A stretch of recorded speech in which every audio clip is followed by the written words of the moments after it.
روجباش تماشاوانن هیجا دیروکا کردی ام بیجن جه هیلا نویسکار و لیکولینوانی دیروکی کردی جه هیلا برادوست میتانی هات زلال کرن ده پرتوکا وینایا بناوی درگهک جه دیروکا کردیا کبنار جبو بهتر ام سر بناف سکنن تبلیغو اوقاس پیلان قریج لسر دیروکا کردی هات کرن و گلک کسان جی خواستن گو دیروکا کردی دوری راستی بخینن جبو ام بهتر لسر بنا گفتگو بکن و نقاش بکن ایرو ماموسته برادوست میتانی میوانی خلق امیا ایروی تبخیراتی برز برادوست میتانی نویسکار و لیکولینری دیروکا کردی و ام بیجن جریوه بریا یکیتیا روشنبیرین کانتونا جزیره شاخی گرکی لگی تبخیراتی ماموسته خدای خیر بلی و زور سپاس ماموسته لیلا گلک سپاس برز ماموسته ام کیف خوشن گوت ایرو میوانی خلق امیا ایروی ام دخوازن شخواه بتر دست پی بکن چما ده اف پرتوک هلبجارت و نویساند بله از ماموسته دیروکی ما ملزانیگه ها شامه دیروک خوندیه دماغو مدوا پرتوکا دا مدوی خوندنی دا مدید بحثا کردان هایی کرن و جانگو هاتبا کرن جی برشیتی بحث کرن و قال كرد خصنا قال كي بياني غريب هريمي وجانا جي دماغو بحثا باكي ما يكبن ذكرن مينامي تانيا هوريا ذكرنا قال كي بياني وقال كي داغكر هريما سويدا وأز وك أزانم مظلوم مثلا سر نابا كرديتي دا وأم تبزانو قال كرد قال كي بمليون يا نزيكا شي 7 مليونيا وفا ريجيما ندهد بحثا نتوا كرد نذكر وجانا جد پرتوکنا به عالی ده بیانی ده متخوند به حقا دیروکا کرده زنگینا و به حقا رولا و هاید هریمه ده و مخابن اب رژیم دستلاتدار و دیروکی ونداد کن جمره بو مراق دما گم دیروکا وا خوند هنگی وا پسنیا خود بدا جمره بو برتک گو از ورم دیروکا خویا کردی بگرم و از لیکولین سرب کم ابینا دیروکا کردی کدد لیمدا ومن ديروك المساج بو خاطري جو از راستيا هريمي بد ما خويا كرن وراستيا قالي كرك بد ما خويا كرن ورولا كردا استا ويا شهرستاني بشقد به هريما موزبوتام يا دهيا جدما كبنار جدما سردمي كبنار عصور حجريه بكل سرخاكا خونا ودولاطي خودنا وبشقا رولا واس شهرستاني دهيا جمره بو مرق وازبي شهرستاني هايا كردا بد ما خويا كرن و از بدم خویا کن کو کرد نو که اود بجن بیانینا یان رولاوا کیما برواجی و که هات خویا کن دیگرو کدا گو کرد هک نه گلیه کمی بد هری مارو هات انا میندا دم زبو تامیا دا ملطی کمی سرخاک اخمانا جمره بو مراغو از وی رولاوا و هبونا واد دیگرو کدا از بدم خویا کن زلک از راستیا وینا بقول لك راستيه جرينج هنا فاريجي ما او راسي وندات كرن او راسي دماغ ومود بيجي حتى جانا مج ملطي خوي كل بيجي ما تماين عجي ما بين قالك جالا ملطي ما يكرد ام بيجنا بيج مخا بند بن شاندا بياني دا مظلم بونا زماني كردي وديروكا كردي الجموان نا او استاغو هذه مزنا ياغو سراست يا خويا دماغ ومي راستي ديروكا كردي ام بيجن جانا جي قليمي كردي دستبيكي باور نذكر نها بدميرا وقت يقول ملطي ما يكرد بچو بري خدي دي لوكا خو ام جوال بين ايدا راستاوي ناسكن جبر چماني هنگي هاتيا غريدان نقابا اشوريا دا ودنقابا ايزيديا دا ودنقابا سوري حتى نابي سوري دا ودنقابا نابي كردستان دا ونابي كردا واشور واهور ابراستي هذه هات نخويا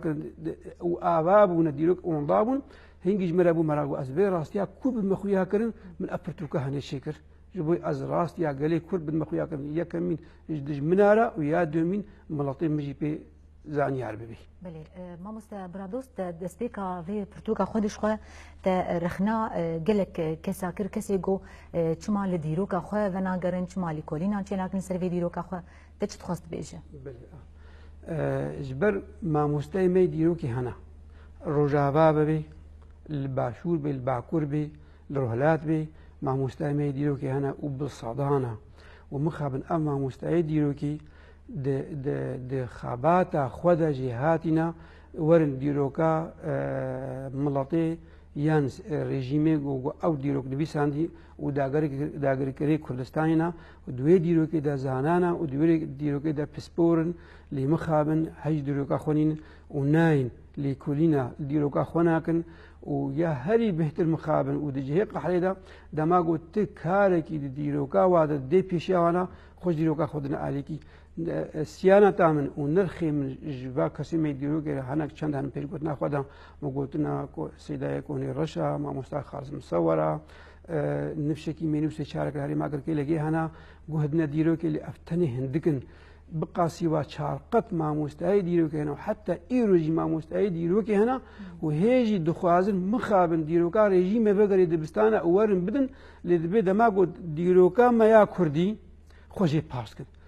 چ خۆ کارێکی بگرن و خەباتێکی بە خۆ فرۆژگاهێکی بگرێتن و تشتێکی ئابووری بگرێتن نابێژ ئەف دیرۆکامەیە کوردی پێدەبیایە مەهەیە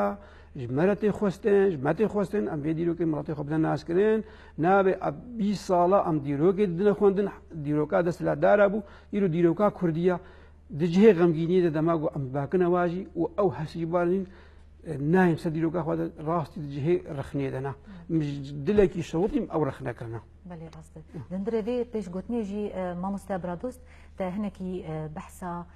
ملتەقاکەی کرد هەدیتنێکی هاتی ئاواکردن لە گرکی لەگێ دخوازن ناس بکن ئەف ملتەقایا چ خاصیت کەوە خزمەتە ڕەوشن بیرتێدە و چاندێت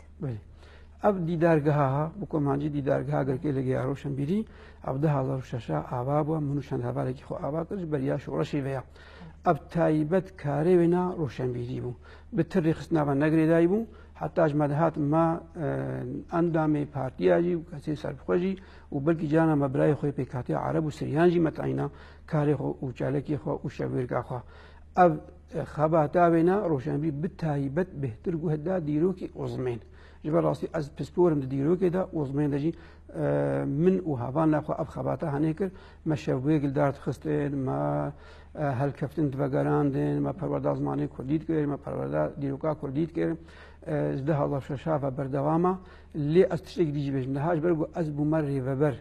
di şaxî girkê dikter Rûşenbîra henekî bandora neerînî dîdargehê bûye karê wê henekî ئەندامێ مەیدی دەرگێ پرانیای ئەم هاتنە کەتنەیەکی تیا ڕۆشنبیرەدا بجە ناگوم خەباتا خۆ دەکەن ئەم بناوەیەکی تیا ڕۆشنبیرە خەباتا خۆن جار ناژێ ئاخافتنەک بێ بە خوێندنەک بێ ئەم دنە دیدارگێ لێ شەو وێرکێ مە و چالێکی مە و کاری مەسیعی بۆ بناوەیەکی تیا ڕۆشنبیرە وەکی ناو ئەم بێژنیانی دەبێ سەر ناوێ یەکی تیا ڕۆشنبیرە لێ ئەما دکەوێ بگشتی خزمەتە ڕۆشنبیرتێ خزمەتە چاندێدە مادەمگی کەوێ خزمەتا چاندێن ئەم بۆ لۆقاین بچ ناوی بێ ناوێ دیدارگەی بێ ناوێکی تیا ڕۆژانەی مادەمگی ئەم چاندا خۆ پێش دەخن و ئەم چالێکی خۆلدار دەخن ئەم پێ کێفخۆشن ئەم ناو جەمە نەجدایە مامۆستا وەگۆ تێزانین تە بەحسا دەستپێکە نویساندنا خۆدە شخۆتە بەشێ دیرۆکا کوردی ئۆکی لیکۆلینان تل سەرچێ دکە هەنێک رەخنە دبێژن چما برادۆست میتانی لە سیاسەتی ژی ڤەناگەڕێ یعنی دیرۆک ئەوە نای گوهارتن لێ سیاست تێ گوهارتن چ دخواز بێژ ڕەنگی سیاست هەیە سیاست هەیە موت پارتیادا کار بکەی سیاست هەموو سەرخوا کار بکەی سیاست هەموو نەرینا خۆ بدەی ئەز نەدووری سیاستێمە لێ ئەنەت پارتیادەمە ئەڕاستی بێژم بەلکی 25 ساڵە ئەمە بزاویکیت پارتیا دەبووم ئەنهاش پارتیا دەبکەتمە لێ ئەل سیاسەتی مژولم نەگۆ مژولم لێ چ ڕەنگی ڕۆشنبیری ڕەنگی ڕۆشنبیری نرخداین و نەرین هەیە یا سیاسی سەر ڕەوشەی سەر زەلالکردنی ئەز کەسێکی ڕۆشنبیرم ئەس خۆت بینم ڕۆژاوای کوردستانی بە تایبەت و کوردستانی دۆزا کوردی بچێکی منابورێت لای سیاسیدا ئەس گوت و بێژتم ئەس بەحستکم سەمینارێ مەدا و سەمینارێ خۆدا و شەر وێرکەی مەدا دەماگو ئەد نرخداین دمە مژارێکی ئەو مژارام ڕۆشنبیری سیاسیە ڕۆشنبیری سیاسیە و نەرین هەیە و چ جالێکی سیاسیژی بێ بە شێوەیەکی ڕۆشنبیری ئەم پێدرابن ئە نەدووری سیاسەتی مەلی ئەنەت پارتیا دەما چاندا مەسعێ چاندێک ڕۆشنبیری سیاسی ڕامیاری فکریە نها نەتەوا دیموقرات تخۆینن نەتەوا دیموقرات سیاسیە پەرتوکەی سەرۆک حتى يدويروكيجي سياسينا يدير وازواج تخوينم واتكم مجيدر فرتوكا خارجي وبوي رنگي گو سرو گو تو بيشتكي معنا سرو كسكي سياست مدارا ورونا كبيره وديروك ناسجي وی رنگی گو چاوا دیرو که بکی برنگی سیاسی اجی به باور دبم از به باندور دم استیم وی رنگی سیاسی اج دیرو کا خود بکم یعنی از نابیجم والله از نه سیاسی مسئله مبویارا نه نه از فدرالیا با کره سوری ما از بری بریا خسرا دموکرات ما اندامی کی می دیدار کی هيا د انجمن زاگون ساز ری بریا خسرا دموکرات دیا همکاری خو سیاسی کلی نه کاری پارتی تی بله ما مستعد باش يكيد د برتوكاتا د شخوتا كردستان بيجن د سردمن كفيري د تنرخانديه سردمن كفيري اي كبنار اي نافين اي نوجان و اي معدن تا جيدري خوش كدري برنا ما مستعد جيدري من برتوكن برچاون خودي وهايا نويسكاري وهنا مينا شخوا سروك حتى سردمي كفيري جي بحث كي دقا بيجي بينجي ده ما نفستو دوزا كردي او جداري كي من سرك از د حمو اليا دلي بگرم سدمي كبنار به د کوتيا ده به د هوريا ده به از ليد بگرم برانكي شروع بسلوك بحث كي از يوش شوارت مجدر و علي كي ديبا انويسكاري كي مي كرد هيا بلكي كرد مي ارمينيا به صلوات غوليانوف برتوكاوينا اريا كبنار وكردستانا همدمي اريا القديمه وكردستان الابديه مجوي انينا ديروك ناسك إيمي هجا هيا دكتور أحمد محمود خليل هيا بافكين كردا أسلاف الكرد مجوير آنيا مج كسنا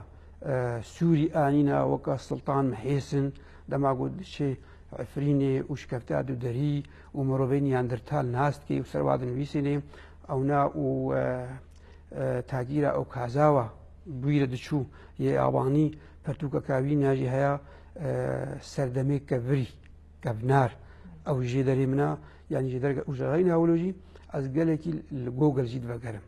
از برتوكا او جدر او مال فرات جوجل دجي استينم واز نابي واجد كما جدري برتوكا يعني جدر قالك هنا وقت مو بخبتي واللي كلين مو بكي راستي راست دجمنا جدري ديروكا كردي حتى جواهاتي اوندا كرنا دجمن كي ريجيمين دستله دار راست حتى جواهاتي اوندا كرنا وبشارتنا ودور پیش کرنا لی دماغو مو خبوستنی مو جدر سدیروکا کلو کردستانی مو پیدا کی بله راست گله جدر هنه پیدا دبن بله ما مستبرادوست بشي دوا د برتوكاتا د شوات بحثا كوكا نتوا كردان كريه بقلك قناغان درباس ويه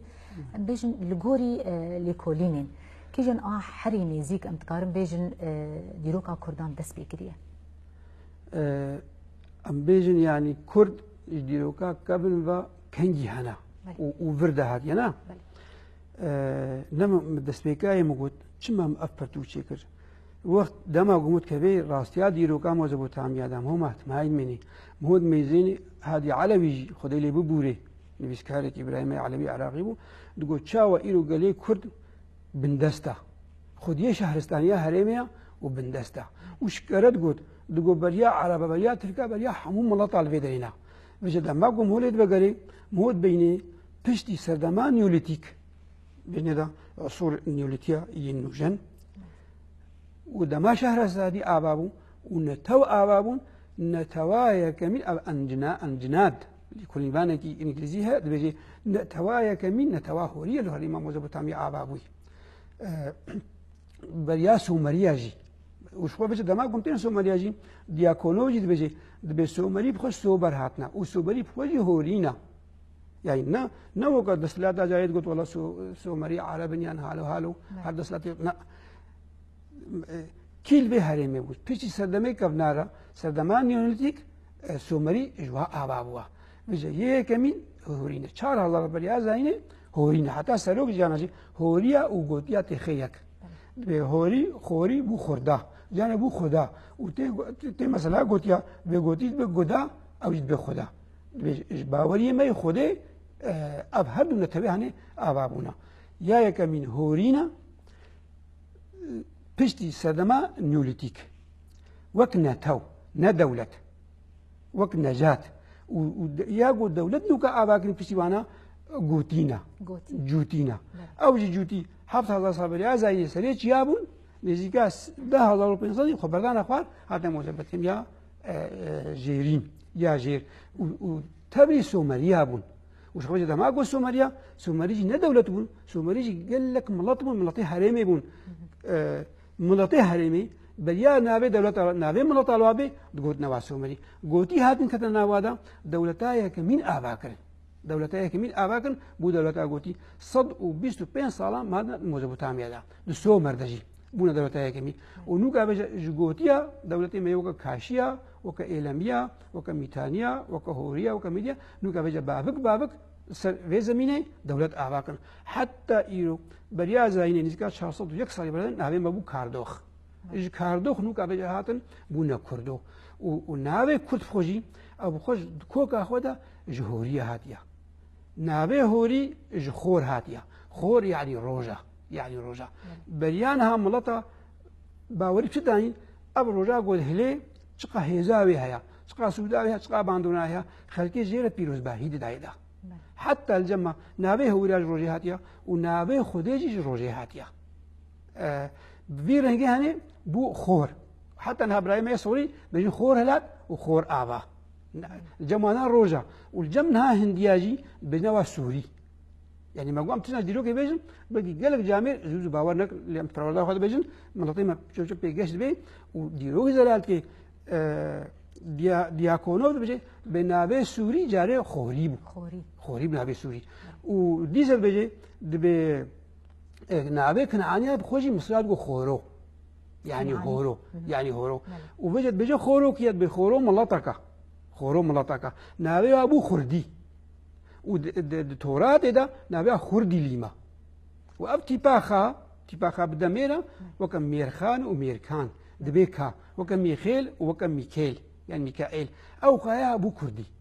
واب خوراهني بدميرة بو كور عرب اختي عربي مسمعنا هاتن نابي هريما نقول كورا فلان حتى انها زرابي ما كوريدا بكورات جي يعني دلا بلنت او نابي خور بو كور وش كور بو كرديجي اب چند از منجی دنیا بیا کلدان یا دیا آشوریا دیا سریانیا دیا کردی دیا سن سکریتی دیا هندیا دیا بزمانه آری لاتینی حتى فارسی دیش لید عربی دینا عرباش مكر كور يعني جيا وقت مسلمان هذا نما هرمي ملا يقول كورا فلان يعني هرمي كردستاني بلندنا تقول نما اقليم الجبال او اقليم الجبال نو كان يجي سنجري سلجوقي نابي كره كردستان او جي بشي كوديبو بشي علي زغرو سيوانابو يعني كوكا كردا كبناريا واش فيدي جهوريا هاتيا وحتى نابي كرديجي جهوريا هاتيا بجي هر ملطق نابي كي كرد شيخ ونابي كي كردو ونابي كي قردو ابراهيم ارميد قلت ما قردو اتفاقات كرنكا بجي هر كسي زماني خو وناب غهاري اللي قلت نا كردو يعني كرد خورو هاتيا خورو هاتيا روجي هاتيا ونابي خودي روجي هاتيا ونابي سوري خودي روجي هاتيا يعني وقت شاندي بقري جانا السمينار جنب راي خوي سرياني دم وانا بعد ابي حال خو بقرن نها قلتنا اشوش كو انيا اشوش اهور انيا اهور الجماعه اهور وجابنا بي اهور الدنيا سيقر حتى اب اهور قها فرعونياجي وقها هنديجي ويعني خلنا بالكي جانا ما بيجي ابطم بلا ياباني اهور مازدا ابطم بلا ياباني مازدا جاء اهور مازدا انينا ماذا أين وفرندكي روج وفكري يعني ديرو قال لك زنجينا مكمل من هذا وقال لك دريج بي. تقاس مرة في ما مستقام براسي لفا لكلنا نفجر لفا لكلنا زنجين وافقست وسطيها يتد وزورو زحمتي جي تكشان دنا متخازن فا زورو زحمتي جي بتر الناس بقش خد شتي بالكيش دهندري في برتوكات دي جو حر آگاهية كتانية دوينيك جيل كيلكا يدانية يعني أجي زحمتيك از دبيجم تا كشان دي حتى جو تا بيدا كرنا أف ويني يندن وزحمتية بقشتي جو تا كشان حتى جو أف برتوكايا كتي نبدستي مدى راستا موشي كاريب كده مو بيرا وسطي وراستي المثالنا برتوكا نها ثانية بلكي دجان البينجي برتوكا يوغاري حتى تصور جيداري كي جيبيني بلكي دجانا هاري مال برا تلده مال برا بغاري حتى تصور جيداري كي بيبيني ودماغو برتوكا تشيكل بجيداري تجي خورتبن زحمتي واوينا راستي مكشان وكشانا واجي جواني من هنا زاروكي من هنا خورتو قيس او جمرت كرنا باليكا يدا او جمرت كرنا مال برا دجانا او جمرة برتوكا اجدرافتين اما بيح ابتيدا خورتك مهنها او جمرونا هي جوان على زوار ميتاني جمر كارتكي أبده برتو دياري مرز درها آنينا يعني مرز كنا خباتي دا أستم وا برتوكا أبو دبي وقتي از آگاهی که بنویسم از وینه کی البر بخم دقنا زنگین ببی یه خواندمان پیبری دادن استم وینه وی پرتوکی لسکن وانا از دیگرم اتخم پل جز وی پرید کما وینه النا پرتوکا خواندم يعني في زحمتي هنا روبلا جاء اسلاف الكرد باكين كردا دكتور احمد خليل انيا صلوات جلهم انيا مجوينا جوا انينا من جوا انينا بيبا كرنا وج غيري ولو بيجا از دشما جوجلشي واتشما مال براجي دما اتشما مال براجي از دگرم كا وينين دولتا كاشيميناك كا وينين دولتا ميدي أجواد برسم جانا أز كردي لدخم جانا بعربي لدخم تدي وين أجمرهات أزوابنا أز دبرم أستم دكما فلاشة ده واستبدي برتوكيتكم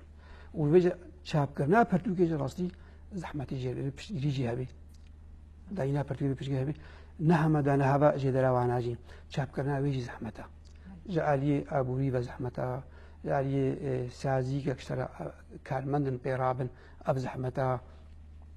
أم في أصلاً أم قالك دكشين يعني أبفرتو كامنها عبد الصالح مشيكريا بهتر هاتيا وشاندن دريا إلكتروني هاتيا وشاندن ندريا شاب كرنيلا شبه دريا شاب كرنيلا زحمتها أسكارن بيجم عندما يسازان يودر سيميما آريم نكرن شاب نكرن ديدار جهني كاري آريم شاب كي أج ما مستخبر بيجم يكتيار وشنبيرا عبد الصالح أم ناب هذا كار لكن بكوتك فقيرة كاري بده بعضها كاج مرة شابكي أوجي كنا بيشنجها برتوك ده أقول برياد ده هيبات شيء وأوجي على كاري بوارجي نابي شنو مرجي نابي بوارجي نابي تورك أو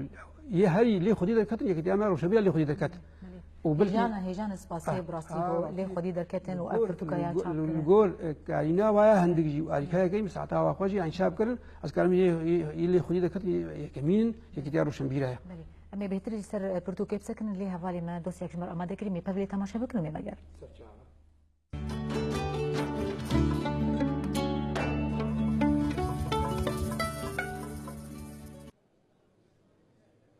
پشتی 42 سالان جنویسان یک جخون صالح حیدو بکات. ماموسته و زمانزان کرد جدما دنویسه گلک برهمین وی چه بونه. لی همونجی بزحمتی دهاتن چاپ کرن و جارنانجی جویه که محروم دما. ارمانجا حیدوش دست بکه ده خورد کرنا زمان کردی و وجه هویه. نهال روز آوا ایدی او درفت چه بونه که برهمین همون نویسکاران ورن ناس کرن و پیشه آوان بدزی نمینه. از وقت نویسکارکی سال 1975 از کردی نویسینم روک وقت ایرو خوش ندید که ام کتاب خو راخینن و خندوانن ما ملت ما بیلوان تماشا بکن و هلن و بنویسین و بخوینن شی گلکی پیروزی هیامت پیش روزی اوه که هین ملت ما بهتر به علی زمان خود به علی چند خود بی و کتاب خو بخوینن. دو با ارگانیزه کردن دسته چاند و هنر یا کانتون جزیره یکمین پیشنگاه پرتوگان لروج آوا هات وکرن او جی لهولا زانا یا قامشتو بو. او یک دی سالوگر شهادت فرماندار یپگه و نویسکار حسین چاویش آنگو هرکول بکات. لورا ناوی بو پیشنگاه هرکول. لور به هزاران پرتوگ هاتن راخستن هموجی جبر همه نویسکارن ماکوره سوریه نه. پرتوگن تده بچار زمانانه. اوجی کردی، عربی، سوریانی و ترکینه.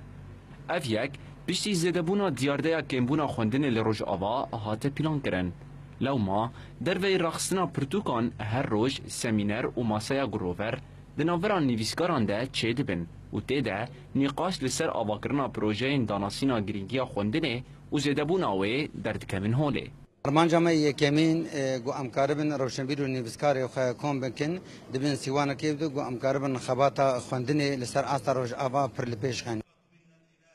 دیسا دناوا روژه ده هندک چالاکی چه دبن وکیستران هلبست و هر وکی دن. اف پیشنگه ده حتا 5 روزان وکری بمینه و داویه ده لگوری نرخ و هجابونا پرتوک نویسکارک وره خلات کرن. گاوت بویرنگی جبو روز آوا دیروکیه. جبرکو بریانها دما کسی که به زمان کردی پرتوکک چاپ کرده با پشتره چارنوساوی ندیار بو. سدم جی سیستم نجات پرست بون.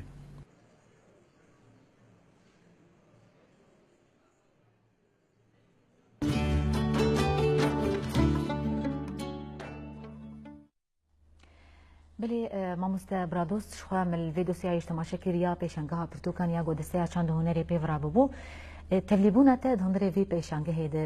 چ قاسی حتا کیژان ئاستێ بوو و هێڤیەتە لەسەر وێ پێشەنگەی چ قاس هەبوو و لەگۆری نەریناتە چاوە نرخینی وێ پێشەنگەهی شوا ئەرمانجێک ئەمە ڕۆشنبیرە هەیە گۆ پێشەنگی هەڵدار بکەن پێشەنگە هەلدار کەت وەکە هێویەک ئەمە بۆ ڕاستی بجەهات ئەز ڕۆژێش بیر ناکەم خۆشیایی نادەمام سەرداناوێت کرد دەما ئەزوا باسکێ دگەرە هەم ومە پەرتوک ددیتن و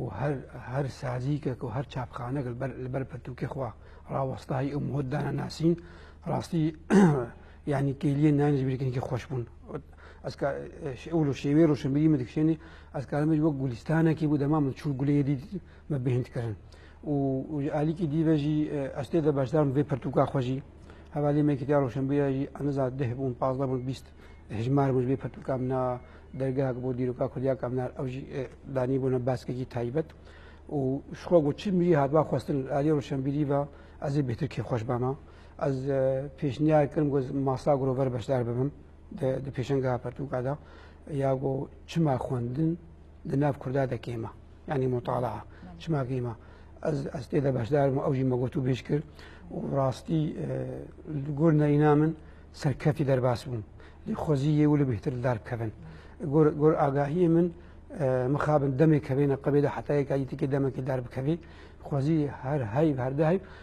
و بلا هەوالی میش دەنگێ بکەن و ئەو هێوی بجێ وەرێ ئەو پێشنگەها پەرتوکە نە هەمەڵ قامەژۆتەنێ بێ خۆزی وەرێ بە گوهاستن هەرێ عمودێ هەرێ حەسەکێ هەرێ گرکێلێکی هەرێ دێرکێ لێ چما دراوەستێ ینی کۆماندی گوت چما خەتمێ ئەمانەگە نەتیجەیەکی خۆشیەدەیە ینی گەرەکە بەردەوامە بێ لەبەر بهتر ئەم ئەنجامەیە هەیە پیرۆز بهتر دەست بخە بەسووداوی هەیە خاصی ئەم حەوجداری وەکوان پێشانگەهانێ وەکوان ماسەی گۆرۆڤەرم بڕاستی گۆرەوشەمبیر هەردوو بەحەون بنرخینن چما ئاستا خوێندنێکێمە و بنرخینن مجارن نژی بڕاستی جاردژی ئەم بگەرن پرتوکاتە مامۆستە شخوا وەرزەکێ دەندرێ vê پرتوکێ تە بەحسا ئەمبراتۆریا میتانیا کریە ئەم بێژن چ خاصی شارستانیا میتانیا کەت خزمەتە پێشکەتنە دیرۆکا کوردی دە مامۆستا میتانی ناو هۆریا دەچێ بوون شقەمەگۆ هۆری بابکەیەکە مین یە هەرێمازە مۆزەبۆتامە و یمە کورداشی لەبێ هەرێمێسایی لێ هۆری دەماگۆ هاتن هۆری هنگی عشقی شەهرستانی و زمان و چان و ئۆل بوون دی برامان بە گەڕێدایی بوون ئالێ لەشکەری نەخوارد بوون چاندا هۆریە باندۆر لە ئۆگاری مەگۆ گۆ دیرۆک خۆڤەکی ڕاستیاوێنا تشتێ ماتمای تێدا هەنا ئۆگارێت چاندا ئۆگار سەردەستی هۆریە ئاوا بووە یا کەنەعان سەردەستی هۆریە ئاوا بووە یا هیتیا سەردەستی هۆریە ئاوا بووە چاندا هۆریە گا حتا فەرعونەی مصری فەرعونەی مصری ناوی نەڕەعا خوداکەوە ڕەع بوو ناوی ڕۆوە ژە هۆریا برن هۆری چقا شارستانی بوون لێ مەخابن نەلاشکەر بوون هیتیا هۆری داگرتکردن لێت کە دەبندا باندۆرات چاندا هۆریادا ئەکادیە هۆری داگرتکردن کە دەبن چاندا باندۆرا چاندا هۆریادا فەرعونەی مصری دەهات سووری داگرت کرد ئەلالاخی داگرت کرد خاکا هۆریا داگرت کرد لێ چاندا هۆری دەبوو سەردەستی یا فەرعونیە خۆت بوون جارە ئەم دەبێسترانایەکە مین دنیایەدە کوردیا 4,000 ساڵ بەریا زاینی هاتیان چێکردن و پێپەلەکاوێنە سلەمای کوتن ئۆگەرێدیتنا کیە هۆریە گەلگامێش بە هۆری هاتیان ویسانن هۆری وڵقا خۆرد بوون جارن ویسکان ئەمە دەبن دەبێ زمانە ئینگلیز چقا بووە زمانە جیهانگیری ئەولەمی ئیرۆ دەبێت چاندا هۆری بوو بوو جیهانگیری ئەمۆزە بۆ تامێ دوێ دەمێدا لێ مەخابن نەدبوونە دەسەڵاتدار نەدبوونە خودی دەولەت دەبوونە دشکەستن جەنگادا بێژە نابوادا میتانینوکە ئاوا بوون میتانیا هات سەرگەهان کرد تەمام کردن کە ملاندن ئەو شارستانیاوانە ژە ئالی لەشکری بەژی 1505 میتانی ناواد ئاوا و پایتەختا هۆریە گرێ مۆزا بوو جەمع عمودەیە تم هۆ دەرباس بێت 6 کیلومتر لەگرە لێ میتانیا پایتەختە بەرە واشۆکانی سەرێکانی جەمەی خابووری 5 کیلومتر لە گرێ قەحفەکە گرێ فەخێریە ئەوا میتانیا هات نامە سوودەدا کورداتەنی لای لەشکریدا دەولەت ئاواکن ئەو دەولەتکردنە ئەمبراتۆری سوودا فەیدەدانە سووریا بخۆژی سووری گەلێ سووری کردنێک دوێ دەمێدا دەمام گوم هۆتێ دیرۆکە میتانیا مۆت خوێنێ ئەب تشتا ئیرۆ ڕۆژاوا دەبێ میتانیا ئەو تش ئاواکرد بوو میتانیا بڕۆلانە تەوا کورد سووری کرە یەک هەفت میرەشینە سووری کردنەیەک پەیمانە قادشدا و ئارتێشێک ئاواکرد بنابێت و ئارتێشا قادش يعني أب هر شيء يرتنا تنا بيرامو وبي أرتشا قادش شري داغر كرا كر هيتيش كاندن وأكاديش كان وآشوري كنا بدست خدا دصدو بيني صار نينا وآشوري ما في أوتونومي خسري دستي وادا بود بس ها ميتانيا دا ده ما ميتانيا دا فرعونيات حوتمس حفظ وينا ويبريا وينا حفظه هلمت أني بنستر سوري باشوري سوري داغر كر فلسطين داغر كر حمص داغر دما قلت هات جميع فرات مش أمشي بلا موت كشيني جميع فرات ميتانيا جميع فرات أو سكنات يعني أفسي خالتي اللي بلامه بيمانا قادش وأتشا قادش وجميع فرات وكإيرو أبهسن هم ولا درباس بل ميتانيا أبد حتى جميع فرات نهج فرعوني ضرب كفن تحط مسيس يمين وكورة من الدنيا سعي خوار أزيب كردي بيجي لا بعربي من الدنيا سعي خوار مسؤول سعيد أقل كركر محمو كرنا كل إخوة جغينا في سرسرية بادشاهي ميتانيا جمرة هو أصلا جميع فراته نهرز هم سوري داقر بكم تالي ما تالي ما قلت ميتانيا بيمانا قاد سوريا سعيرة شيكر حفت ميركي كرنا يك نبي بيمانا قادش كودر نبي قريم مندوة المندوة الرجاوي حمصيا أوجي سروكي قادش أوجي هوريبو بسروكاتيا قادش بيمان شيكر وارتيشا كاسوري شيكر بوي ارتيشي جميع فراتي درباس كر ونوكا بيجا شري بيجا مصريا كر شري مصريا كر باشوري ها دياكونوف وسيدي سميث حمود بهوريا سوري كرا يك سوري رزقار كرن إلاقر كرا حتى بدرا حتى فرنسي كتر برسي ميتانيا دا وچاندا سوري سعي بو هوري وزمان سوري سعي بو هوري ونابي سوري جهوري هات جبر قلنا مصري بيجن ولاطي هورو جارد به ولاطي سورو برتيبا ها سات كوريتي وهاتن وكا هندو سنت وكا هودا وسودا وكا سامان وهامان همو واتيكا لساد بها او ولاطي هورو بو ولاطي سورو ونابي سورو جويكي هات ميتانيا او تشبيك اني سوي رزقاكن وفرعونيش كاندن دماغ فرعونيش كاندن امن حوتبيس يميني نما كاريب هيزي تحوتمزي نما كاريب هيزي تحوتمزي بو وجدش دوستاني بجا ميتانيا على بكر دوستاني بكر ومروفي شكر كتشكا ميتاني نابت تيدو إيبا شخورا خواست بيشتي أمن حياتي بس يمين هاد هيزا هري خورد هرمي دا ميتاني بونا هبا عليوانا بلكي ونفرتيتي بيسيا أبويني نفرتيتيا نفرتيتي أبخوا كوردا كتشا بادشاهي ما يكون أتاتاما ميتانيا نابي بخوا نفرتي نابينا قولو خيبايا يعني قولا خودي نابي خودي هيك خيبا بود قلت الجمهورية قولا خودي جخورا خوش ونفرتي وجر قنا عبدالله بيجنا شقاجي هاتيا وبتشرولي رابو دعوا كرنا مصريدا بو هبجينا أمن حوت بيت شارمين بو وهجب أو أمن حوت بيت شارمين نابي خود بقى هربك أخناتون يعني عبدي خودي يبقى أمن حوت بخد كره خداي سعدي وتقول رو رع خداي بانيا تقوم دو خدانا نفرتي دي شاندا خوايا خدا هيجي بشاندا خدا بكردا رايا باندور ليكر وشري شامانا كاهنا كر نفرتيتي واخناتون وحتى وكرنا خدا ونابي خكر اخناتون يعني عبد ايتون او رو نابي بو ايتون تدي روجي ايتون هل كدي يكنا هدوج ايتون وكا اغري ايتون نفرتيتي بلو بسركت وشاندا مصري ولا واحد يعني سودك دا كرداجي ديروكا كرداجي غير ميتانيا شو نابي ميتان نابي ميرتان يعني كسي هنجي صواربون شهيدي ما نمر حسين شاويش حاول اخافني خذ بحث دقوا غريغيتا حسبا الحلف نهايه هو لك هي او دركا بالا قادك نبي غريغيتا حسبايا ميتانيا البول اللي فولدتك حسبا نجيب حسبا جي هاتيبون او سواريه وا نبي ابونا ميرتان بونا ميرتان وجدت اتو ان هات صوريده حتى انها كوما برجمارا يعني الشجعان نابراي مسؤول بالنوروزتان نا غندك تان يعني برجمارا او مير كنا ميرتان يعني الشجعان او ميرانيا وسودا دا كردا ميتانيا وسودا دا سورياجي سوري رزقار كرن وكردي رزقار كرن وديروك بزيرين هاتا توما كسر ميتانيا بله راستي قناغكي برجرنج بود لسر سكيني دندري في برتوكا خد تماشفان هيجا هەگەر هەم بخوازن پرسێ وە هەبن یاجی نرخاندنی وە هەبن لەسەر مژارە مەیا ئیرۆ پرتوکا مامۆستا برادۆست میتانی هون دکارن لەسەر ڤا هەژماران بمەرە پارڤە بکەن. مامۆستا بەشێک دژی هەیە براستی ئیمپراتۆریا کالتی ئانژی خالتی ئاشوریاش ناوێ کردبوو نائیری نائیری یاژی ئۆراراتۆ مەملەکە ئاشوریادە ئۆراراتۆ مەملەکە ئۆراراتۆ چما کرد گەلوم دخوازن vêna pernas bikin. شكا أوراتو جميع جياي أجريهاتيا يعني أوراتو آرارات يعني آر أمو أرمني كوكا ميكا أم هردو آرينا زماني مجي باندول هبدو هيا ديروكا مجي نزيكي هبدويا تشبي آجري تشبي آرارات هنا أوجي كردية جو أرمنية جي لي مو أرمنيا سلوك جي تتوقع هذا بحث كي يكيتيك مشاكل دوي دولتي ده مشاكل أو دولة بدنا بعد إيقوتن آراراتو وكالتي يان خالتي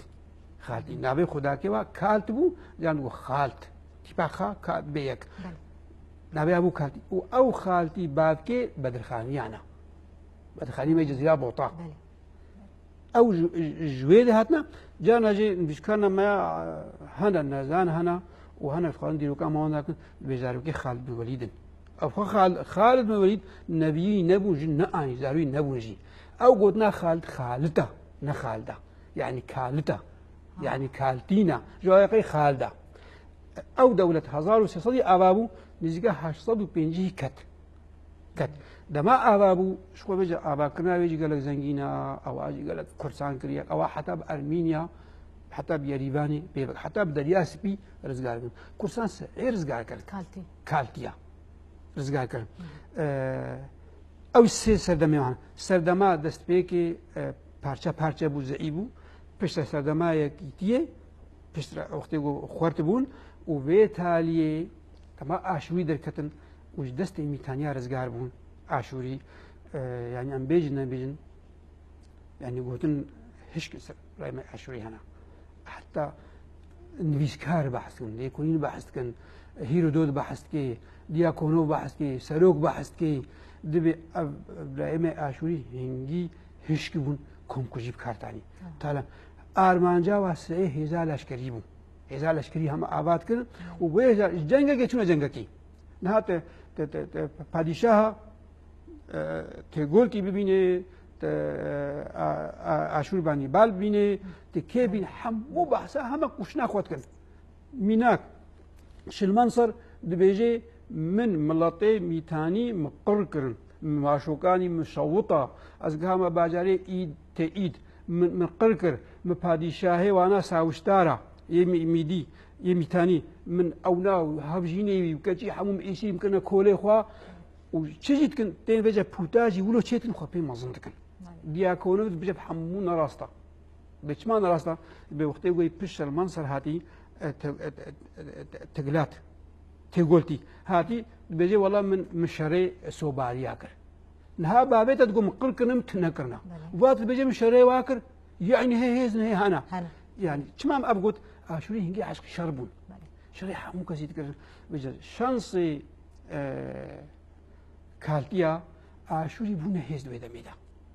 وكالتي جد دولتها هي من خدون بالثمانينات نزكاة صار صارينا صوت بين صار يعني دولتك آباد بتهيد وسطه هنا دويدا ما آشوري اختيجو قشبون خالتيجي وسطها أوجي ناكو جينا قبوا هذا يشيبون وأبجي هنجي هشكون وهنجي تالان كربون إيريشي واكرن إيريش هذا دو كومكوجي يعني شو شركة الجوار وريمو ذبل بيشاي موجي هيز بي يعني هايرو داعش به هذا خويا وكشني كاريبي ده يبجي وحسدي نخورت بنا جارج نتكر منا مخابن هزي ما كالتي نخورت من الجوريا آشوريا أو دولتها كالتيش كان آشوريا قطوا آراراتو وآشوريا دليقو داقر كرن سرحد فردا نابي كرن نايري نابي آشوريا نابي زبر قلتنا نايري جمهاتيا نهراتيا أبو تي جمع ما قالوا زنجين آشوريا أو نابي ذكر بيجا هنكي جيتيا كلتها هبدو بردا ووسطها الشراجي وعبد الكتن خودي هيز وقايم آشوريا أو شكاندن لي بيشتي آشوريا أو شكاندن ميديا أو رزقار كرن وميديا آشوري بيجا شكاندن وميديا بيجا دولتها خو آباكر حتى بدريا سبي كرسان آباكر وجميدي هنا حتى افغانستاني وباكستاني بالسرفي خالي دولة سرفي خالي خونه رجي بكر بسكن بله ما مستشفى دوسيا بيجي اماده مي بابل تماشا بكم ميل في خالي بتايبه فجر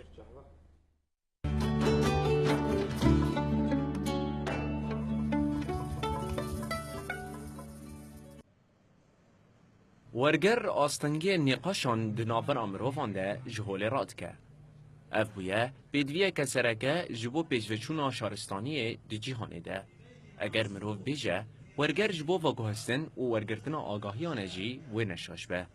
ورگر جبو خورد پیوندیان و ناس کرنا تایبتمندین هف رولکی مزن دلیزه. دی جواکا کرده خوندنا به زمان خواه گلکی کم بو. جبرکو کرد جی زمان خواه محروم بون. لبله ایرو لروج آوا زمان کردی بویه زمان سرکه و د پرانیا دبستان و جهن پرورده ده تداین. ده همان دمه ده بریا ورگره جی هم چاند خواب جواکان دن ناس کرن و هم جی چاند و کلپورن جواکن دن ناز دکن. میناکک جی پروژه حنار یا چانده که ورگر وکی بشه کی سرکه دخبات آوانده یه. گرانیه که مزند دن ورگره شو حتی نه هفت پرتوکی مهاتن چاپ کردن 4 جوان ورگرن مج عربی انگلیسی و فرانسیسی ورگراندیه وکیدین 4 برهم میگول بر چاپه بنجی دو جوان ورگرن هر وهم دخوازن ج کردی بخوجی ورگرین یعنی ما لکولین اگر سر واتو سمبولیا رنگان د ازدیتیه د نویسیه ما اول کولین ج کردی ورگراندی انگلیسی یعنی هم خلقی بخو بدن ناسین هم چاند دو زمان خلقی جی به کردا بدن ناسین لآلیه دنجی گلک نویسکار لروج آوا هنه که برهمین وان دجه خودمانه آنگو نهاتره چاپ کرن. لبله لتنشتا ورگره چاپ کرن جی پیش کتیه. به وی گره هر کودچه پرتوکخانه یا کردی زنگین درده به. هم پرتوک دنه چاپ کرن و هم جی پرتوک انجی زمان دن دبن کردی. اف خوابات دهلین که آسویا مروفان آخوندن و ناسکرنا جواکن در دوره فرح ببه. وشانخانه شلیر کج آلی کمیته وجبه دبره وبرن آلیکاری نویسکاران جبو چاپ کرنا برهمین خواهدی که و پلانسازی آوان ده هیا که ورگر جی خورد بکن. براستی ارمان جامنی سرکه آلیکاری کسی نویسکار او کسی که گونو کار پرتوکا خود چاپ بکن ما پر آلیکاری مزن ما پیر کر و حتی راده که مزن جی ما در فتح خو امکانی خو مالیکاری پیر کر و مالیکاری هر کسی نویسکار هر کسی روشنبیر و شانخانه شلیر بون فکریه بون برهمین هجا جمجی بعربی ام چاپ دکن بکردی ام چاپ دکن ورگراندن ام آنا تخوازن گرینگی زیادتر ام بدن ورگراندنه افهمو خبات دهلین که زنگین بوینا زمان کردی یک افنار خویابه به هروها تایبتمندی و چاندا کردان جی به جهان تینا ناس کرن مروف دگاره ببیشه ورگروانی جواکان لحف کم دکه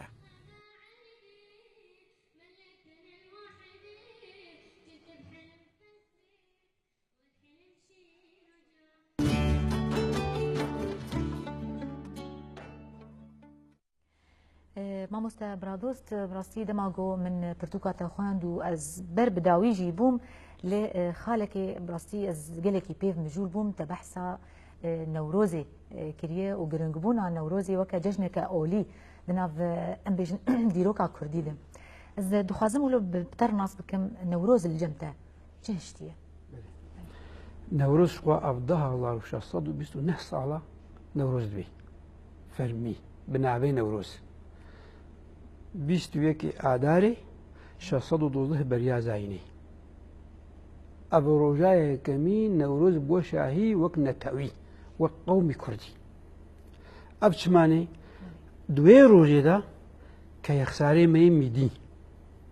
کۆنفەدراسیۆنیا میدا دەما ئاوا کرد مڵەت و ئێل هەموو کردن حتا بکلدانیاژی ئاریوی کرد چ کردن ئێریشی ئاشوریا کرد ئەو ئاشوری نەهاگۆ مەگوتی گیستەم کار بوون و لێکۆلینڤان حتا هیرۆدۆت و دیاکۆنۆف پرتوکەکە دیاکۆنۆف سەر میدیا تایبەت مامۆستا وهابیا شەوکەت ئەوێ وەرگراندیا بە عەرەبی دەبێ میدیا و گەلا هەمووا خۆ کرەیەک ji بۆی خۆستەمکاریە ئاشوریە خلاص کرد هەنگی ئاشوری سەدەما ئاژاوا و مەلملاندن و کوشتنە هەرێمێ بوون مەڵەت وا ئارام نەدبوون نەتکەتنە ڕاحەتیەدا لەورا بێجا بسەرۆکاتیا میدیا سەرۆکی باسکەی کنفدراسیۆنە میدا ئاوا بوو شەڕی ئاشوریاکردن بێجە چمانەی کەی ئەخسار تایبەت 21 ئادارێ ئێریشی نینەوە کرد چمانی وەختێ مۆ دیرۆکە لێ کۆلین بکەین تشنجان پاپەتە نێگرێدان 10,000 و نێزیکا پێنجی و نەها بەریا زاینەی دوێ دەمێدە تەدی ئاکادی خۆتکردنە بابکە ئاشوری بە ئاکادی بابکەی منە دوێ دەمێدە ئاکادیە ئەمبراتۆریا گۆتی شکاند دوێ دەمێدە گوتیا دوێ دەمێدە جەژنەکەی دەبوون با مستەلیلا جەژنێک سرێت یا شاهیا خۆت کرد 10,000 مەگۆ پێنجی و نهانە 10,000 شاهیا خۆت کرد بجە نابێ شاهی نەنەورۆز بوو نابێت جەژنا بەرانە بوو جەژنا بەرانە بوو چمانێ دوێ ڕۆژێدا ئەمانە ئەوژی نیسانە هەمووت کەچکا منی هەمووتش ئابسە ژیان ئابسە ئینسان ئابسە پەز ئابسەنە هەموو ئابسە دوێ ڕۆژێدا شاهید کرد ئابس بوونا ژیانی ئەو مەسڵی ئابس بوون هەرجەم برایمە ئیزدیج هەیە برایمە زەردەشتیش هەیە چما بەرانە تایبەت بەران هەنگی گوهدانی خۆیتکردن بەهێزی بوو نابێت جەژنا بەرانە بوو شاهیا خۆتکردن یەکی ئۆتۆخیکال لێقۆلبا ئەنقیلابە کردوا کرد دوێ ڕۆژێدا و تیرەکانەی کورد یەگۆتی دشاهیا خۆدا شکان دەولەت شکان و کۆنکولی لاوا دەکرد مێزی ئەو 10,000 ئەف 612 کەی ئەخا دوێ ڕۆژێدا وەکە بێ حیفێ هێنێ ئەکادیا بابکە ئەو شکاندن ئەو هات گوت دوێ ڕۆژێدا وا بشکێنی ئەم نیشانە گۆ نەورۆز زوودە هەیە لێ نابێنە نەورۆز بوو ئەبیەک و یا دوێمین نەورۆز جەم زەردەشتیە نابێنە جەژنا مەزنە فرۆشی هایە زەردەشتیە بەریا کەی ئەخسار شاهی پێت کرد کردبووی جەژنا مەزن جەژنا کوردایە مەزنەیە سەرک نابێ فرۆشی هایە جەم زەردەشتیایە ئەوژی 21 ئادارەیە لێ بەجە نابێ هەیوێ فرۆشی هایە بەجە یەکی هەیوا فرۆشی هایە یەکی هەیوە سەرین بە ئاداری نائێشێ یەکی هەیوا فرۆشی هایە ئەو چاندان هایە یا زاینی یا میلادی یا نابێ عەرەبی نابێ بۆ ئازارنا نابێ فرۆشی ها بوو ئەدوێ جەژنا فرۆشی هادا دیا زەردەشتی هادا و دیا دەما گۆتی دەشکەستن کەی ئەخسارە کۆنفدراسیۆنە میدی ئاژۆت سەرکێشیاوێ کرد و شەڕی ئاشوریە دوێ ڕۆژدا ئاشوری شکاندن 612 بەریا زاینە بەجە ئەو نەورۆز کەیسەر کاوایە کاوەیە حەسەنکار ڕاستە بووە ئەفسانان هەبوو ئەفسانەژی هەنگی مڵەت کێفا واژێرە هاتیە دەبخۆزانێ مڵەت جاناژی ji kêfa xwe ya zêde tişa mezin dike na dikê sawî de dikê xeyalê dikê efsana bu efsana ew xwe kawa key exsara û padîşahê aşûrî yê stemkar yê zalim navî îşî şaîkar bû îşî şaîkar lê digotinê da aşûriya xwe diyo de carê digotinê zarhak digotinê zarhak bêjin dehak me kurdanê bikire zihak zihak هنگی هوانە پێرە هەبوو هەنگی کوشت پێ هەبوو زهاک جەم کوردی تەنینە وەکە بێت تەنین ماڕێ سەری ماڵێ کوردە وڵاتی هەرێمی ناوی کرد بوو زەهاک دەما گو بەجە وڵاتی هەرێمی بسەرۆکاتیا کەی ئەخسار خۆژێ خلاصکردن بەجە دوێ ڕۆژێ بوو نەورۆزا فەرمی نەورۆزا ئازادیە و کە ئەخسارژی نیشاندا بوو مەڵەت وەختێ گۆ من ئەم سەرکەتن ئەمێ ئاگر پێخن مێ ئاگر پێخن و وێ ڕۆژێ ئەو ئاگرژی پیرۆزە و ئەو شاهی بەجە نابێنە تەویل دادکەی لبجد الجم ملطي دي ججنا بهاريا الجم براي مصرية يوم النسيمة شم النسيمة أو لا لفارسي مخابن سختتك وهاتنا كعمل خرات المقابن أو بيجي خراكناوا الشاهنامة دا فردوسي رنك جديدة أو تخوازي ديروكا ما بير رشكي وخبيروني لراستيا وينا دولتاي كمين ده هرما إيراني دا آبابوي بريا زاينه ده يا ميديا وفارسيه يك دوله تجا افانكيه دولتاي كميه فارسيه اخميه او جي خوارزيه كردابو كورشبو كچا مندانا بو كوري مندانا كچا كي اخسار كچا استياغي ميديو خوارزيه مبول مقلبت ميديا شكاندن د بينصد و 80 بريا زايني ميدياش كان دولة أخمينية كمين آباكرن أو دولة فارسية كمينة نوك آباكرنا يعني شهرستانية هريمي وكما قلت هورية أباكر وببابك خبا حتى هاي ميديا بيش بله راسته ما مستعد ام بيجن د قناغه کې د جی کورد بن قناغه ساسانیات جی کار کر ته بحث ویاجی کې دوندره پرتګال خود ام چاوت کارن وی قناغه بنرخینن د ما ساسانیا ساسانی مخابن دماغ دولتا فارسی أبابون يا أخميني أبابون نویسکار حمود بيجن بسودة چنده ميدي كرن بنابي فارسية يعني چاوانها رژیما ترکا هنر و چاند و دیروکا کردی سعیش خورتو و کراسک لیکریا بنابه ترکی و ابخو کردیا اخمینیا جولو کر سر بنگها میدیا آبابون و نابه فارسی لیکر و دستلات جی آبابون نابه فارسیه برای پشتی اخمینیا اسکندری مقدونی هات پشتی اسکندری مقدونی ارشاک هات بجنوا اشکانی او جی فارسیه لپشتی اشکانیا ساسانی هات ساساني بخو كردن قلتنا ساسان شاهي شاها يعني ملك الملوك او بخو كل اردشير كميبو كردو لبجب مخابن بچاندا حلاندي او دولت اباك چاندا نكردي نا چاندا ميدي اويجي مخابن خوديت بچاندا فارسي نهاجي مخابن باش كردي ما هنا هي كردن اللي بچاندا فارسي بچاندا شيء خودنا ناس كرن او ساسانياجي وقت يقولنا توا كردي ضعيف نبادا قالك نبيسكارا او كنا فارسي يبقى كوكا كردن كردن مال باتا ميدينا اردشير فخو ميديا نبي استياغا دولتا اباك اللي مخابن كرديه تدقرسا او ساساني ساساني جي كتنا شرادا وساساني زردشتي بون بنكنجي زردشتي بون وتيبه كردي هي بهلواني دي ميساندن وبولا كرديه زردشتي بون ساساني كتنا أوج كتنا شغلة برومانيا را وبيت على ساساني شصد وبينجي سر دستي عربي مسلمان شكست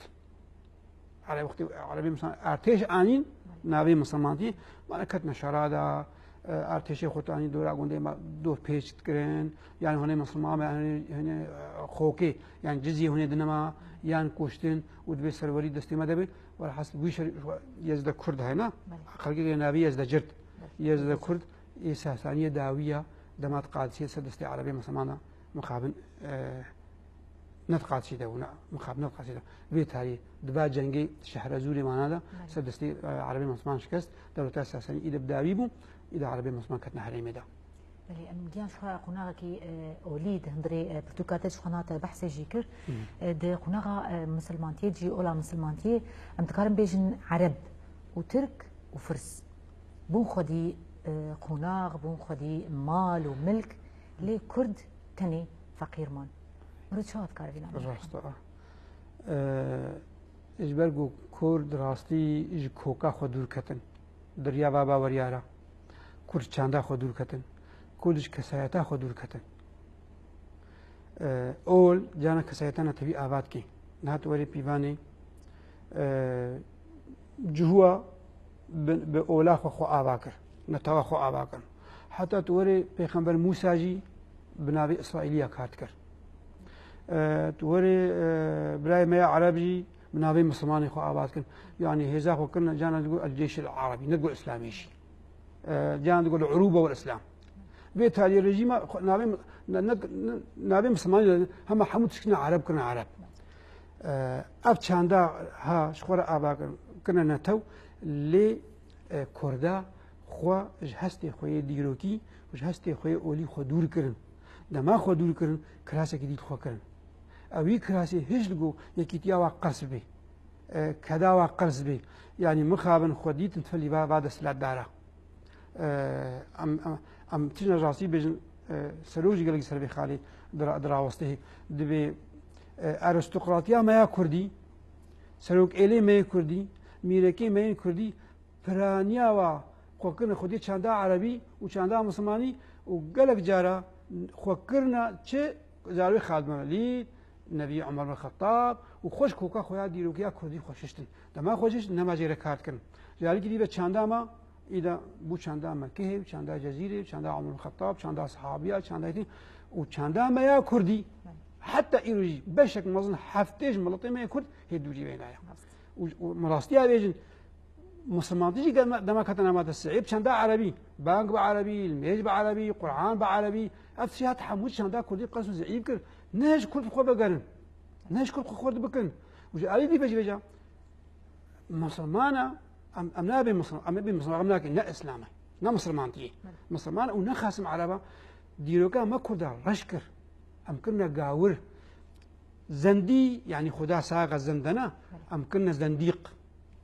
خابر ولا مكرن دي بابي ما تقولنا ما هي زنديق يعني تكافري تقاوري يعني أو قلنا زندي يعني خدا يعني ساغ يعني جيانا ولو بيجعي ما رشكرن أما الباتا كما إلى كما هري خورتا بهدما ميترادا وهدما أنا هيتادا ودما زردشتي دا قلنا موج ميجي يعني ميخ يعني موخ هذه بو موغ نا بو موغ أو موغ شادا عربي ده بو موج ودايو هذا بو موجوس أو أصلي زي ده بو أم كرد كنا مجوس ودما قلت مجوس يعني تقاوري تكافري دورت ديروكات يا زندي ديروكات يا زندا فيستا يا زردشت وموجته قوية كمين خدي ناس جبر مجوس هي كمين خدي ناس كربون أم بيجن براي ما مكيه بوتا باراستنا بوتا باراست نامك يا عمر خطابي أني بنامن يزد جلد ذريكي دبيجي مسلمان ببا وخدي ناس با لأمين يانتي مسلمان ما دوك وجن يزد جلد شير ذريكي يزد جلد ناما يلجمنا بيجي لاو دما قلت خدات كره بوتت كره خرمه تدخوار ام خدي ناسم خدي باريس خدا ساق العظم انا يا عملو قدري خدي ناسم دما قلت كجكا خو ساقت كره تربيدا ام قدري جنيد جما جهبيها يا قدري مرو بعد دما قلت بجو هشيتي تا قرمك وكيزك ومارماروك الصحراء بياباني تدخوار يما شهرستاني قصو قصول جمع هيا يما ام خدي ناس بحضاري صلاه ام خدي ناس كن نحوس خدي ما بدي ناس كن بيجي كرد خدي ناس شو بيجي توري اولا زردشتي بخمبره اولا کا سرب خويا اولا کا زنگينا اولا کا باوي بهشتي اولا کا ساغه سري صد ساغه بخودي بري اول بنابروكاوي زردجي فتوكاويا زردجي بهمان راهجي بري جم خودي او يجيب خودي رونشتيا فتوكا ابستم تيتم خونديا دما تدخويني حفتيش صدي فلسفه مسلمانتي زردشتي هاتيا يعني اب اولا بيروز ما خوجدا اليكي ومكره غاور مكره زد وقت ما اولا خوندك منها ما اقول نتوجي ابادي غلجنا ما نتوجي قصد مزعيف كر لما بجي قريدانا ما ينتهي ناخرتمو وحتى إلو نها برايما اجدي كرديا وجماعة خرطر أشكرت بيجم الميجي واب كردينا لا بجي واب دعاي واب كردينا ديروكا واب كرديا وكردي تياوا جانا مخابن هنو رايم نكردي لكردي تياوا جياما خرطرا كسايتا وانا نتوي جياما خرطرا شماني ولا خوبه هي داينا يعني أم كرد ولا خوبه أم قريداي بانا ولا مجي خدايا ولا مجد بحثا قنجية ونا قنجيتكي ولا مجد بحثا بخبري ما زدشكي ولا مجد بحثا جنالي وخيري وحمود شتكي ولا مجد ساغلاما يعني وقت أمكر ما بس أولا باور بك أمكر دي هي كيتيا ما يخرطر بانا وكرد بن دست ندوجي وكرد رزقار جيبونا والولاطي مجوك أفاق على رزقار ما براي ما يعرب نتواوى راست نبقرابا عربية شبه زي عربية ما بشهاتن بوي أولي هذا نسمع هاتن كتنا بها ليميدا ما هو هذه العلي بيجي كل دي كمين ده ما خذها لبن دستن يعني دما ما أولا خو بارس بانا هيجي مين توا خوشي بارس بانا أبي هنيجي باندون مكر حتى إيرو أنت كنا كي ما جيش نابي وهستي ما جينا منيك إيرونها ويروجي كي جامري كي بانك كرديش مريكر بصوري بانك دي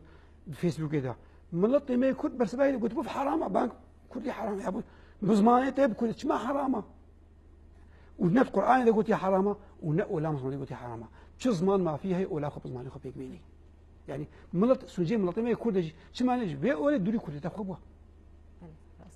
دوسي عمادي ديرو كي دجي أمادي مي بابل تماشا بكن من البيت بويا تشيبونه وك إيرو مي بقر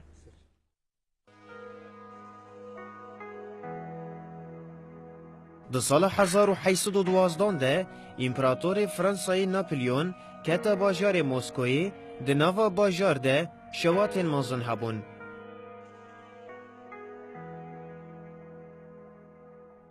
در سال 1960 ده عراق، ایران، کویت، عربستان سعودی و ونزوئلا OPIJ آوا کرن.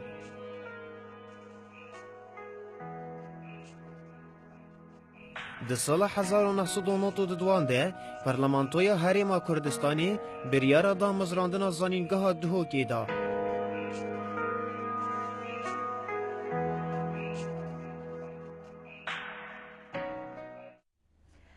شخوا ماموستا امگیان قناغه کی گله کی گرنگ دندره و پرتوکه ده شخوا شورش روجاوای کردستان جیتی زانین به شورش زمان زمان کردی شخوا به گله قناغان درباس بو قناغن جی ام بیجن گله کی بهیز بو گله کی سرکفتی بو و قناغن جی گله کی لاواز بو یعنی بر بقر کرنیل جی دچوم تکارم ویا بیجن تجاوت تکاره بنرخینی ویا شخوا پرتوک تجیاتیه چاپ کرن به زمان کردیم تخازن سرویناجی بهتر بسکنه. پرتوکام چیکری رزمانه گرز باقی زمان کردی از راست سپوری دیرو که ما لیاز امین داری زمان خمجی مقلق نفشی مینوم پرورده کریا ایروج ناب زمان دما از ایرو اندامی کمیتاری بنا دبستانه مجی سردان دبستانات کم و ماموسته خوشی پرورده کم لحری ماگر کی لگی زمان کردی چقدر مگو دیرو که زنگین زمانی زنگینا و دما عملی کلین کن ام خاله بالکیش بینم خاله ما بالکیشه که من چیا نه زمانه که زمانی قرآن پیروز نه مناطق ما دپایا بوا کو افضل من زمانی عربیه و دما قلت بدن ویسینی دب زمانی عربیه راستیه تبگری افضل من بکوکا خوبا پیلوانیه عربي اللغة الفهلوية اللغة الفهلوية كما جي بيلوان يعني بيلوان وأبز ماني بيلوي أبز تابعات الميساندن وأبز ماني بيلواني بو ماسي صوراتي وأوي ماسي صوراتي بو صوراني بصوراني نها أبتي بي صوراني نا عربينا منطقة مشاش تلقيجي بيجن عربي كوكا ديروكا كرديا راستا زماني كرديا راستا زماني زندي لما إزديابها هاتيا وبوزن دابستا بهاتي الميساندن وبما صوراتي وبويا صوراني إيرو وأبز ماني صوراني أو تيب بهاتنا بوهاتنا شونا مكيه بكعبة بهاتنا دالق عندن هاتنا دالق عندن أو زمان كوكاوا زندابستايا وكوكاوا بيلوانية وأو زمان بيلواني بلكي تكليلة ودمنا وبيزبي ببيلواني هاتن بيساندن أو هزار شب وشبك ألف ليلة وليلة ببيلواني هاتن بيساندن كوري مقفع نابينا روجبيا ابن المقفع مقصود برايمي على ابن المقفع انجيلي خصن تصيب من بالبلجيسك نابي كان بقون قاعد مقفع ابقى نابي كردي روجبيا اوي روجبي بكرديا بيلواني بيسم بزردشي بيسم فوجد دمازر دجدجي فارسيجي وكرد يكب مسامي ديادا زماني باجي يكبو بهاتين بيساندن او زمان دوي ديرو كي حتى انها لبيجا تجي حتى قركرو كتبعسكري نخاصم تشد ميدا شو اسكندريه مقدوني شاشيكا كمزيكا دسبيكي ده اللي تاريخ وجهات زندابستا شاوطا عابد عواده مخابن ويزيد قركر اللي يسهل شيخ وبهات والاتباعين بوز دشتي بخوج اسكندريه مقدوني اللي برايم عرب دولة اموي عبد الملك ولي مروان وحجاج كوري يوسف الثقفي هات شركي تنكرن انها عرب كنا جو بعسيا اني سر كردا الجماعه نتشتكجي ساقو اين سر كردا دي زمانه كردي كراس خفتان قد خكر ما مستدلات او كراس خفتان هالتا وقد خكر قد بجلي عربي به هذه اموي دماء امويه ده عبد الملك ولي مروان زمان قد خكر شال قد خكر عرب كنا كميس كدابك اني كوري وحشي هيا احمد النبطي كوري وحشي تشما جياوي كردا هستي بتشي كردي بون بيجي مسه برتوكي بيلواني جيتنا سه برتوكي دماء امويه ده بون ودور يك شاوتي شيني افضي يك شاوتي دارا خرما خويكي بكردية وبتيبي بيلوانية اللي تبيجي دبي حجاج كوري يوسف الثقفي حم مقر كندانا هذو شهوط عندن جب أوز ما قد خبي جغيني ولوجي زادانه كوري مردوخ سرقي ديوانه بيش ما كردبو دقنا أوز ما ولي قد خاندن وان ضابي أو جكشت قاز ما شان دايج بريحري جباش حجاج كوري يوسف نابدا بودو أدبينم جو سري شين هاتنا برينا وهاتيا أرى الأوسق أين عاد وحنا قطافة ما هو الكيد ولا الكردا وفارسة وكسي نعرب كالمخابن يعني عرب كراية كمين سكودا بيك آنين أواء أموية وبردوام ذكر بزمان بوقا دخل بوقا ده حتى ولو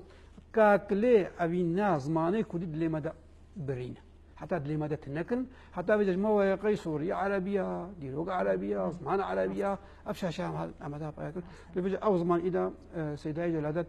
دازام صوت بعضها كذا وينا وروجي لسو كنا تيبي لاتيني ئەمزان و کۆبارا هاواریەکەمین سوودوا دە پێ چاپکردن وی چاغی بوو تیپی لاتینی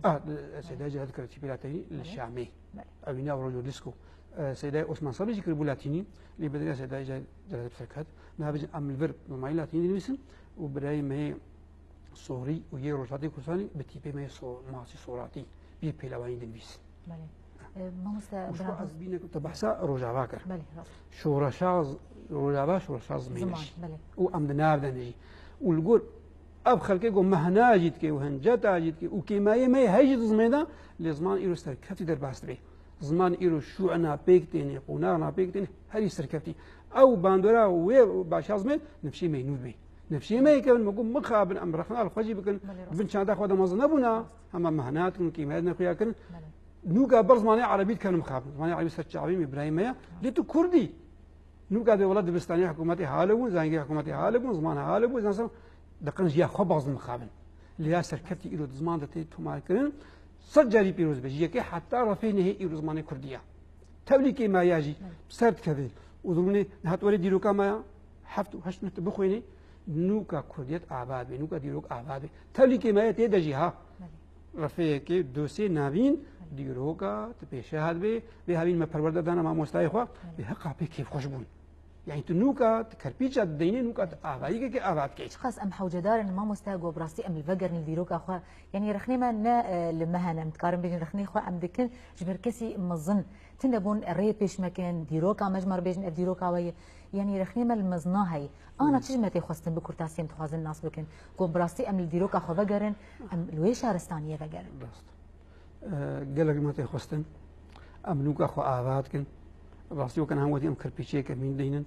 امنو که هشمندی کانو ام دینن هشمندی ام لکی مخابن دورین هستین تویا دوری زمینا دوری دیروکیا بانگامن جزمان زانی کردره یکم اموارا مزن بونا یه بریاد ده پاسا سال کردن ورن تولی به شروع شازمین ببین کدا خو بکنن بن خدمت آنانی خدا یعنی بر هنکی بوستن برهکنی بيشن ملاب دماغو نئشن نواسط تجا آزاد نبي وبانجام ما مستوى ديرو كيرا ورن ديرو كا خدي در كفن وخبدنا سربي ديرو كي وآري كار مرا وبانجام شر بريا خسر چاندا دستيات چاندي وبانجام دستيات ديرو وشو كمن شو بيرا أوجي جهبد ديرو كي اللي مخابن أبانجام بجهناي زوزو نابندك استراتيجي لكونيش ديروكي جمرد في هيبي من بسر نكتنا وبانجين بسر نكتنا تقا جانا آباجي تكن وبلكن او نهايجي اللي مخابن ام لي كليني وانابين ام فرتوكي وانابين ام كدا وانابين ابجي غمجيدا افحمو زمرد ام سازي خوي فرمي ام خورتكن يديروكي يزمين وام بجرو شنبيري بسبورد هر باباتك دي ام تبلي ببن ام بيت سه بيج بيخن أبي إيروج متى خستن. بله ما مستوش بوج أم بيجن أفقاس لكلين قوت شيت كأفقاس زانستين قوت جياي ديش بوجو أم بيجن بهتر بلا بهتر أبنف شايا جي سوداك بقدر يعني أم بيجن نتنيد برتوكا أم دخوازن بلا فكرن بتشرنجي تتخواز أبنف شيهاني جي بهتر ناس بكديرو كأخوه بهتر ليفا جرى بتش أواي تتخواز. أصدقي بابتي دبحث بكم ربابيا ما خسر نخاسم أكاديمية جباكا ديمقراط بكاريتكي أكاديمية ديروغيتكي و 3 سال سازيان نها نابيكري أكاديمية جباكا ديمقراط جارينا ناوينا سازيا زين فرماني آزاد بو برياي سازيا نور ديسمي بو أبيكاري أم ديروغي أم بيدرابن ملطلب كومتكي پروردا گرتی به پروردا بکری به و از هر اینه که هر 15 روزه و هر 2 روزه 3 روزه اتشم صبح حتى اديرو كد موانا يعني دم دما از وسطه هم از وسطه کیون لیز نپوشمان افکارها پیش کتیا افکارها نه دبی لیسازی که کتنیا گر که دبستان جوی کاری بکن گر که دستیا چانده جوی کاری بکی و گر که سازی لیکولین جی آبابن بی کاری هنه بکن اب درنگج مرا نفشي مينو وملطي مجي وشو بجا ام سازيا ام سباسيا سازينا خوجت كن هنا كان وكا يفجي خو پروردت كي يفجي خو پروردت كي خاصم گنجي معنا والحريمه ما اگر كي لجيجي رخصتنا مجي وكا تبدا مجي مرا ايكارا تايبت فاتينا مجي الحريمه هنا وكا فاتيا فيدي فاتيا كيتي فاتيا ئالیکاری ئاواژی باشە ئەو تێکلی نەقەبا مەداهانە ئەمڕێ چنددەها پێش دێخن لێ چقا خۆرتر بێ گرنگترا یا سەرک یەکی تەنی نکاری بێ چنددەها پێش بێ ئەم ببنە گەلک دوی مامۆستای دیرۆکی ببنە گەلک ئەم مامۆستای گو پێزانیەوە خەبرەتاوان هەی ئەب هێکی ماییکە کامەیە ئەم نوکە نفشکی بێ هەبینێ نزیکە 18 مامۆستان پەروەردەکەن سەر دیرۆکی کۆمسیۆنامەیە دیرۆکی نوکە گاوایەکە مینە دەبێ ببنە بێتر یعنی مەگۆ کەرپیچەیەکە مینە لێم هێوینە ئەم پێگەشت بیننجی پێشت کە بێژی gelek spas bu hatnate mamoste bradost mitani prastiyogo embêjin dosyakî sereke di roniya rojê de her xelek pirtûkek heye em didin naskirin hinekî neveroka wîna lê îro bi taybet pirtûka te me bêhtir nirxand û birastî em dibêjin em hîn jî em tiyê dîroka xwe ne em bêhtir em li dîroka xwe vegerin û bêhtir em nas bikin em spasiya te dikin got îro amade bû me re te pirtûka xwe yê bi nirx bêhtir ji me daxu yanî kiriya binavê dergehek ji bo dîroka Kurdî ya kevnar te bêhtir daxu yanî kirin ji xwe em diyar dikin got bi zimanê Erebiyê jî em bêvînin got tu wergerîne zimanê Kurdî jî bêhtir wê bêhtir bê xuyanî kirin û bêhtir em bêjin rêziman wê bêhtir bê qewet kirin û naskirin bi rastî spasiyat etkin birêz Bradost Mîtanî nivîskar û lêkolînerê dîroka Kurdî û ji rêveberiya Yekîtiya Rewşenbîrên Kantona Cizîrê şaxê girkêlekê gelek spas bu hatna te mamoste Bradost dixwaz tiştekî bêje خۆ me bi عربî nivîsa min ji qestî bi عربî nivîsa et Kurdî de evîna min geşa karîbûna min heya nihaciyekê bi Kurdî jî çê dikim lê taybet pirtûkayeke mî bû xwed birayê me عربî zanbê çiqa dîroka me heye û ser daxwaziya dost naxwe me bi عربî nivîsand nihaciyeka Kurdî jî çê dikim û ji xwe nivîsanda min ji 80% Kurdiya û ez jî mamoste lê ez spasî gerim spasiya te dikim ser pirsê te te çawa dîrok vekir te çawa pirtûk vekir pirsê te jî pisporî bûn û ez spasiya ronahî têvê jî dikim wez gelek kêfxweş bûm ev dîdarê halo rastî Sûdayê gelek mezin dibê mîna dibistanekî ku miletê me diriya vakî lîkê herwenekî bivîzî got dîroka we halo zengîn e ez jî spasiyê gerim didimewa gelek spas mamoste Bradost Mîtanî temaşevanên hêja em spasiya û temaşekirina we dikin heya xelekekî din bimînin xêr û xweşiyê de her şad bin